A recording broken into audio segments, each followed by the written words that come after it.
Chapitre 59. Ce qui se passait à Portsmouth le 23 août 1628. Felton prit congé de milady comme un frère qui va faire une simple promenade prend congé de sa sœur en lui baisant la main. Toute sa personne paraissait dans son état de calme ordinaire. Seulement, une lueur inaccoutumée brillait dans ses yeux, pareille à un reflet de fièvre. Son front était plus pâle encore que de coutume. Ses dents étaient serrées, et sa parole avait un accent bref et saccadé, qui indiquait que quelque chose de sombre s'agitait en lui.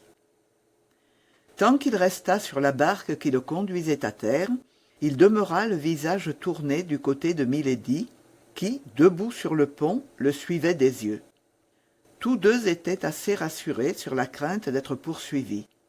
On n'entrait jamais dans la chambre de milady avant 9 heures, et il fallait 3 heures pour venir du château à Londres. Felton mit pied à terre, gravit la petite crête qui conduisait au haut de la falaise, salua milady une dernière fois et prit sa course vers la ville. Au bout de 100 pas, comme le terrain allait en descendant, il ne pouvait plus voir que le mât du sloop. Il courut aussitôt dans la direction de Portsmouth, dont il voyait en face de lui, à un demi-mille à peu près, se dessiner dans la brume du matin les tours et les maisons. Au-delà de Portsmouth, la mer était couverte de vaisseaux, dont on voyait les mâts, pareils à une forêt de peupliers dépouillés par l'hiver, se balancer sous le souffle du vent. Felton, dans sa marche rapide, repassait ce que 10 années de méditations ascétiques et un long séjour au milieu des puritains lui avaient fourni d'accusations, vraies ou fausses, contre le favori de Jacques VI et de Charles Ier. Lorsqu'il comparait les crimes publics de ce ministre, crimes éclatants, crimes européens, si on pouvait le dire, avec les crimes privés et inconnus dont l'avait chargé milady, Felton trouvait que le plus coupable des 2 hommes que renfermait Buckingham était celui dont le public ne connaissait pas la vie. C'est que son amour, si étrange, si nouveau, si ardent, lui faisait voir les accusations infâmes et imaginaires de Lady de Winter, comme on voit au travers d'un verre grossissant, à l'état de monstres effroyables, des atomes imperceptibles en réalité auprès d'une fourmi. La rapidité de sa course allumait encore son sang. L'idée qu'il laissait derrière lui, exposée à une vengeance effroyable, la femme qu'il aimait, ou plutôt qu'il adorait comme une sainte, l'émotion passée, sa fatigue présente, tout exaltait encore son âme au-dessus des sentiments humains.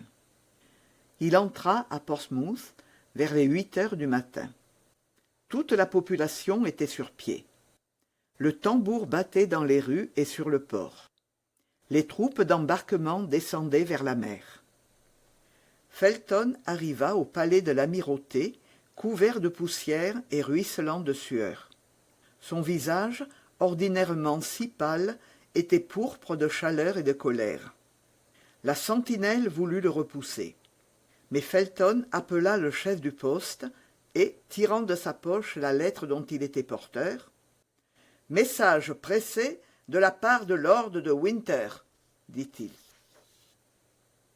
Au nom de lord de Winter, qu'on savait l'un des plus intimes de sa grâce, le chef de poste donna l'ordre de laisser passer Felton, qui, du reste, portait lui-même l'uniforme d'officier de marine. Felton s'élança dans le palais. Au moment où il entrait dans le vestibule, un homme entrait aussi, poudreux, hors d'haleine, laissant à la porte un cheval de poste qui, en arrivant, tomba sur les 2 genoux. Felton et lui s'adressèrent en même temps à Patrick, le valet de chambre de confiance du duc.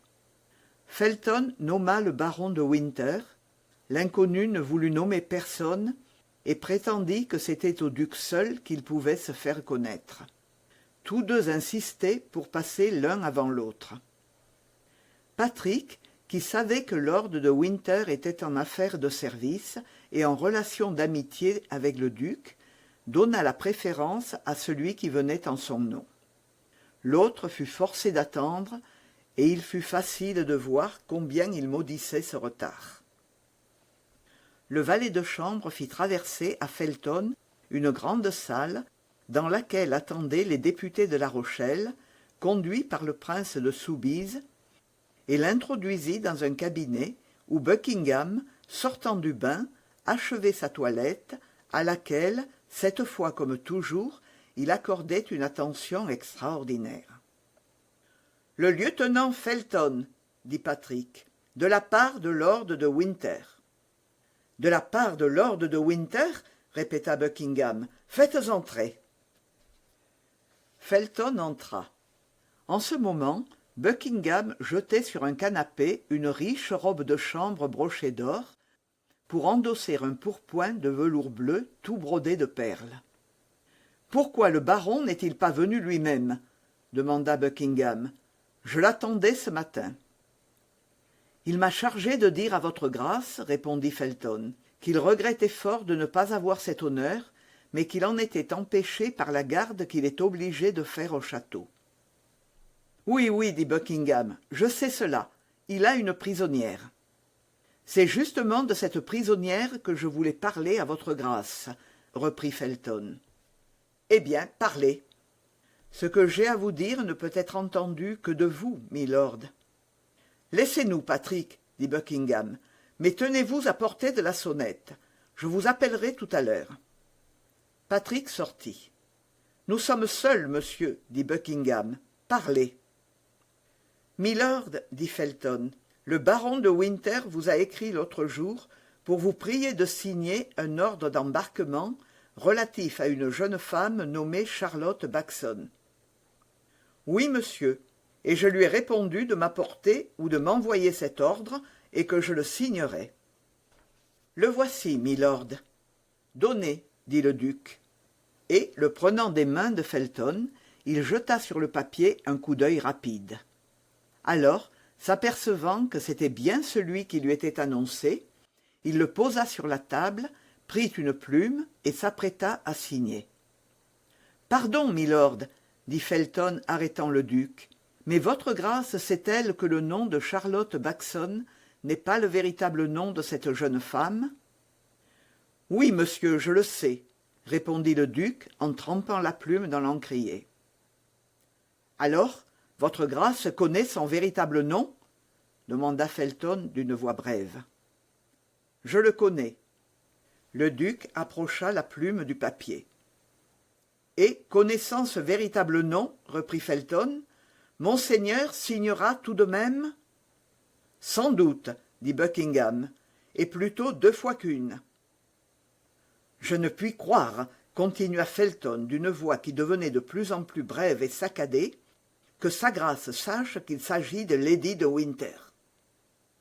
Je le sais parfaitement, quoique je sois étonné que vous le sachiez, vous. Et votre grâce signera cet ordre sans remords ? Buckingham regarda le jeune homme avec hauteur.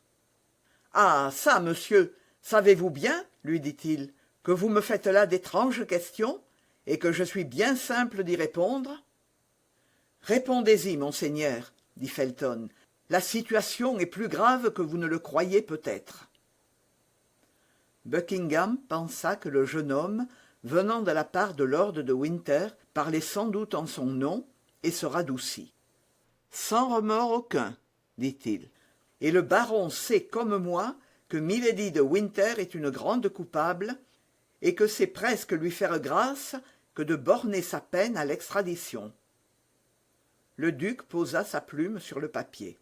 « Vous ne signerez pas cet ordre, milord, » dit Felton en faisant un pas vers le duc. « Je ne signerai pas cet ordre, » dit Buckingham. « Et pourquoi ? » « Parce que vous descendrez en vous-même et que vous rendrez justice à milady. »« On lui rendra justice en l'envoyant à Tyburn, » dit Buckingham. « Milady est une infâme. »« Monseigneur, milady est un ange, vous le savez bien, et je vous demande sa liberté. »« Ah ça, dit Buckingham, êtes-vous fou de me parler ainsi ? » « Milord, excusez-moi, je parle comme je puis, je me contiens. Cependant, milord, songez à ce que vous allez faire, et craignez d'outrepasser la mesure. Plaît-il? Dieu me pardonne, s'écria Buckingham, mais je crois qu'il me menace. Non, milord, je prie encore, et je vous dis, une goutte d'eau suffit pour faire déborder le vase plein. Une faute légère peut attirer le châtiment sur la tête épargnée malgré tant de crimes. Monsieur Felton, dit Buckingham, vous allez sortir d'ici et vous rendre aux arrêts sur-le-champ. Vous allez m'écouter jusqu'au bout, milord. Vous avez séduit cette jeune fille. Vous l'avez outragée, souillée. Réparez vos crimes envers elle. Laissez-la partir librement, et je n'exigerai pas autre chose de vous. Vous n'exigerez pas? Dit Buckingham, regardant Felton avec étonnement et appuyant sur chacune des syllabes des 3 mots qu'il venait de prononcer. Milord, continua Felton, s'exaltant à mesure qu'il parlait, milord, prenez garde. Toute l'Angleterre est lasse de vos iniquités. Milord, vous avez abusé de la puissance royale que vous avez presque usurpée. Milord, vous êtes en horreur aux hommes et à Dieu. Dieu vous punira plus tard, mais moi je vous punirai aujourd'hui. Ah, ceci est trop fort, cria Buckingham en faisant un pas vers la porte. Felton lui barra le passage. Je vous le demande humblement, dit-il. Signez l'ordre de mise en liberté de Lady de Winter. Songez que c'est la femme que vous avez déshonorée. Retirez-vous, monsieur, dit Buckingham, ou j'appelle et vous fais mettre au fer. Vous n'appellerez pas, dit Felton, en se jetant entre le duc et la sonnette placée sur un guéridon incrusté d'argent. Prenez garde, milord, vous voilà entre les mains de Dieu. Dans les mains du diable, vous voulez dire, s'écria Buckingham en élevant la voix pour attirer du monde, sans cependant appeler directement.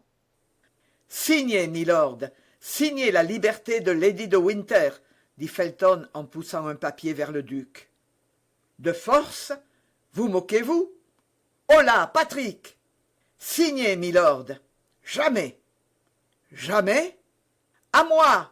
Cria le duc, et en même temps il sauta sur son épée. Mais Felton ne lui donna pas le temps de la tirer. Il tenait tout ouvert et caché dans son pourpoint le couteau dont s'était frappé milady. D'un bond, il fut sur le duc. En ce moment, Patrick entrait dans la salle en criant « Milord, une lettre de France !»« De France !» s'écria Buckingham, oubliant tout en pensant de qui lui venait cette lettre. Felton profita du moment et lui enfonça dans le flanc le couteau jusqu'au manche. « Ah, traître !» cria Buckingham. « Tu m'as tué !»« Au meurtre !» hurla Patrick. Felton jeta les yeux autour de lui pour fuir, et voyant la porte libre, s'élança dans la chambre voisine, qui était celle où attendaient, comme nous l'avons dit, les députés de La Rochelle, la traversa tout en courant et se précipita vers l'escalier. Mais, sur la première marche, il rencontra lord de Winter, qui, le voyant pâle, égaré, livide, taché de sang à la main et à la figure, lui sauta au cou en s'écriant « Je le savais, je l'avais deviné, et j'arrive trop tard d'une minute. Ô malheureux que je suis !» Felton ne fit aucune résistance. Lord de Winter le remit aux mains des gardes, qui le conduisirent, en attendant de nouveaux ordres, sur une petite terrasse dominant la mer, et il s'élança dans le cabinet de Buckingham. Au cri poussé par le duc, à l'appel de Patrick, l'homme que Felton avait rencontré dans l'antichambre se précipita dans le cabinet. Il trouva le duc couché sur un sofa, serrant sa blessure dans sa main crispée. « La porte !» dit le duc d'une voix mourante. « La porte, viens-tu de sa part ?» « Oui, monseigneur, » répondit le fidèle serviteur d'Anne d'Autriche, « mais trop tard peut-être. »« Silence la porte, on pourrait vous entendre. Patrick, ne laissez entrer personne. »« Oh, je ne saurais pas ce qu'elle me fait dire. Mon Dieu, je me meurs. » et le duc s'évanouit. Cependant, lord de Winter, les députés, les chefs de l'expédition, les officiers de la maison de Buckingham avaient fait irruption dans sa chambre. Partout, des cris de désespoir retentissaient. La nouvelle qui emplissait le palais de plaintes et de gémissements en déborda bientôt partout et se répandit par la ville. Un coup de canon annonça qu'il venait de se passer quelque chose de nouveau et d'inattendu. Lord de Winter s'arrachait les cheveux. « Trop tard d'une minute !» s'écriait-il. « Trop tard d'une minute ! Oh, mon Dieu, quel malheur !» En effet, on était venu lui dire, à 7 heures du matin, qu'une échelle de corde flottait à une des fenêtres du château. Il avait couru aussitôt à la chambre de Milady, avait trouvé la chambre vide et la fenêtre ouverte, les barreaux sciés. Il s'était rappelé la recommandation verbale que lui avait fait transmettre d'Artagnan par son messager. Il avait tremblé pour le duc et, courant à l'écurie, sans prendre le temps de faire seller son cheval, avait sauté sur le premier venu, était accouru ventre à terre et, sautant à bas dans la cour, avait monté précipitamment l'escalier et, sur le premier degré, avait, comme nous l'avons dit, rencontré Felton. Cependant, le duc n'était pas mort. Il revint à lui, rouvrit les yeux, et l'espoir rentra dans tous les cœurs. « Messieurs, dit-il, laissez-moi seul avec Patrick et Laporte. »« Ah, c'est vous, de Winter. Vous m'avez envoyé ce matin un singulier fou. Voyez l'état dans lequel il m'a mis. »« Oh, milord, s'écria le baron, je ne m'en consolerai jamais. »« Et tu aurais tort, mon cher de Winter, dit Buckingham en lui tendant la main. Je ne connais pas d'homme qui mérite d'être regretté pendant toute la vie d'un autre homme. Mais laisse-nous, je t'en prie. » Le baron sortit en sanglotant. Il ne resta dans le cabinet que le duc blessé, Laporte et Patrick. On cherchait un médecin qu'on ne pouvait trouver.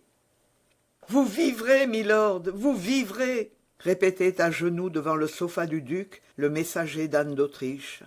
« Que m'écrivait-elle » dit faiblement Buckingham, tout ruisselant de sang et domptant pour parler de celle qu'il aimait d'atroces douleurs. « Que m'écrivait-elle?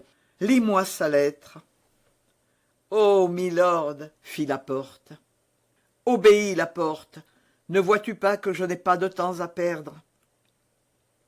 Laporte rompit le cachet et plaça le parchemin sous les yeux du duc. Mais Buckingham essaya vainement de distinguer l'écriture. « Lis donc, dit-il, lis donc, je n'y vois plus. Lis donc, car bientôt peut-être je n'entendrai plus, et je mourrai sans savoir ce qu'elle m'a écrit. » Laporte ne fit plus de difficulté et lut.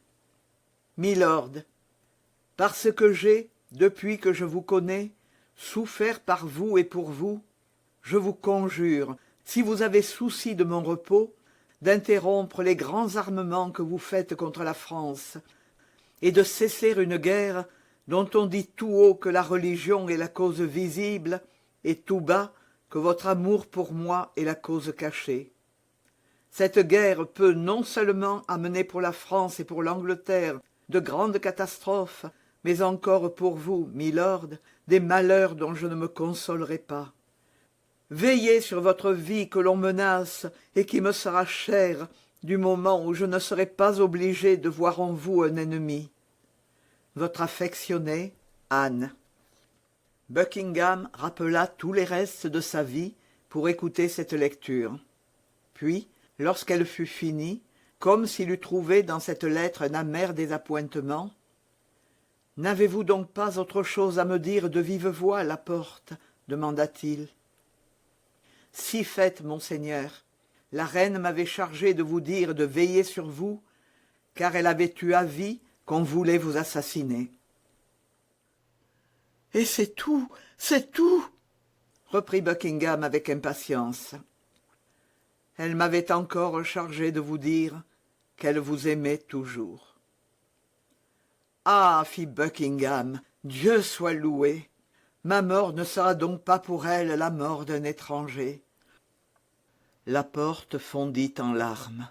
« Patrick, dit le duc, apportez-moi le coffret où étaient les ferrets de diamants. » Patrick apporta l'objet demandé, que la porte reconnut pour avoir appartenu à la reine. « Maintenant, le sachet de satin blanc, où son chiffre est brodé en perles. » Patrick obéit encore. « Tenez la porte, dit Buckingham. Voici les seuls gages que j'eusse à elle, ce coffret d'argent et ces 2 lettres. Vous les rendrez à sa majesté, et pour dernier souvenir, il chercha autour de lui quelque objet précieux. Vous y joindrez. Il chercha encore, mais ses regards obscurcis par la mort ne rencontrèrent que le couteau tombé des mains de Felton, et fumant encore du sang vermeil étendu sur la lame. « Et vous y joindrez ce couteau, » dit le duc en serrant la main de la porte. Il put encore mettre le sachet au fond du coffret d'argent, il laissa tomber le couteau, en faisant signe à la porte qu'il ne pouvait plus parler. Puis, dans une dernière convulsion, que cette fois il n'avait plus la force de combattre, il glissa du sofa sur le parquet. Patrick poussa un grand cri. Buckingham voulut sourire une dernière fois, mais la mort arrêta sa pensée, qui resta gravée sur son front comme un dernier baiser d'amour.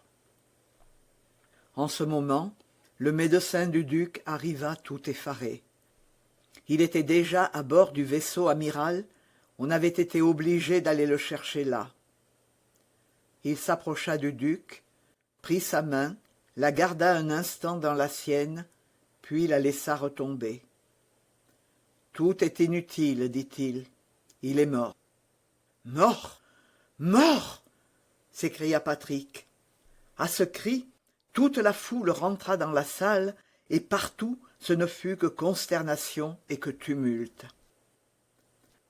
Aussitôt que lord de Winter vit Buckingham expirer, il courut à Felton, que les soldats gardaient toujours sur la terrasse du palais. « Misérable !» dit-il au jeune homme, qui, depuis la mort de Buckingham, avait retrouvé ce calme et ce sang-froid qui ne devaient plus l'abandonner. « Misérable, qu'as-tu fait ?»« Je me suis vengé, dit-il. »« Toi, dit le baron, dis que tu as servi d'instrument à cette femme maudite, mais je te le jure, ce crime sera son dernier crime. » « Je ne sais ce que vous voulez dire, » reprit tranquillement Felton, « et j'ignore de qui vous voulez parler, milord. J'ai tué M. de Buckingham parce qu'il a refusé 2 fois à vous-même de me nommer capitaine. Je l'ai puni de son injustice, voilà tout. » De Winter, stupéfait, regardait les gens qui liaient Felton et ne savait que penser d'une pareille insensibilité. Une seule chose jetait cependant un nuage sur le front pur de Felton. À chaque bruit qu'il entendait, le naïf puritain croyait reconnaître les pas et la voix de Milady venant se jeter dans ses bras pour s'accuser et se perdre avec lui. Tout à coup, il tressaillit. Son regard se fixa sur un point de la mer que de la terrasse où il se trouvait on dominait tout entière. Avec ce regard d'aigle du marin, il avait reconnu, là où un autre n'aurait vu qu'un goéland se balançant sur les flots, la voile du sloop qui se dirigeait vers les côtes de France. Il pâlit, porta la main à son cœur qui se brisait, et comprit toute la trahison. « Une dernière grâce, milord, » dit-il au baron. « Laquelle ?» demanda celui-ci. « Quelle heure est-il » Le baron tira sa montre. « 9 heures moins 10 minutes, dit-il. Milady avait avancé son départ d'1 heure et demie, dès qu'elle avait entendu le coup de canon qui annonçait le fatal événement. Elle avait donné l'ordre de lever l'ancre. La barque voguait sous un ciel bleu à une grande distance de la côte. Dieu l'a voulu, dit Felton avec la résignation du fanatique, mais cependant sans pouvoir détacher les yeux de cet esquif, à bord duquel il croyait sans doute distinguer le blanc fantôme de celle à qui sa vie allait être sacrifiée. De Winter suivit son regard, interrogea sa souffrance et devina tout. « Sois puni seul d'abord, misérable !» dit lord de Winter à Felton, qui se laissait entraîner, les yeux tournés vers la mer. « Mais je te jure, sur la mémoire de mon frère que j'aimais tant, que ta complice n'est pas sauvée. » Felton baissa la tête sans prononcer une syllabe. Quant à De Winter, il descendit rapidement l'escalier et se rendit aux portes.